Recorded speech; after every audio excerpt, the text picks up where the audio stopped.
നെടുമങ്ങാട് ആശുപത്രി മുന്നിൽ നിന്നും മോഷ്ടിച്ചു കൊണ്ടുപോയ ആംബുലൻസ് ഉപേക്ഷിക്കപ്പെട്ട നിലയിൽ കണ്ടെത്തി. ചിതറ പാങ്ങോട് റോഡിൽ ചിതറ ഗവൺമെന്റ് ഹൈസ്കൂളിന് സമീപമാണ് ആംബുലൻസ് ഉപേക്ഷിക്കപ്പെട്ട നിലയിൽ കണ്ടെത്തിയത്.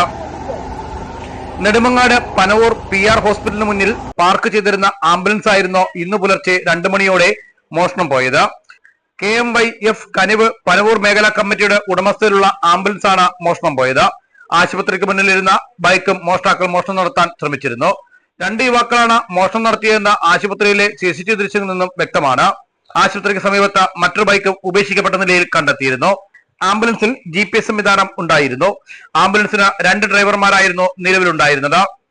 ആംബുലൻസ് ആശുപത്രിക്ക് സമീപം ഉണ്ടായിരിക്കുമെന്ന് കരുതി ഇന്ന് വൈകിട്ട് 4 മണിയോടുകൂടി ആശുപത്രിയുടെ മുന്നിലെത്തിയ ആംബുലൻസ് ഡ്രൈവർ ആംബുലൻസ് കാണാത്തതിനെ തുടർന്ന് GPS സംവിധാനത്തിലൂടെ പരിശോധിച്ചപ്പോഴാണ് ചിതറയ്ക്ക് സമീപത്ത് ടയർ പഞ്ചറായി ഉപേക്ഷിക്കപ്പെട്ട നിലയിൽ കണ്ടെത്തിയത്.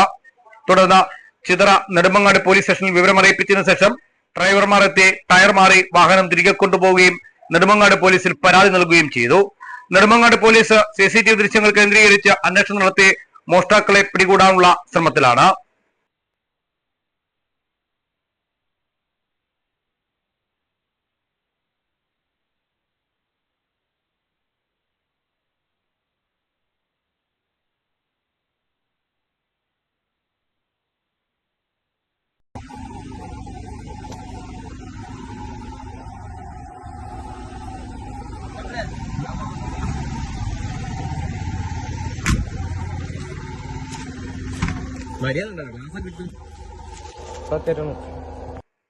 കേരളത്തിന് മാനോസ് ചിതറ.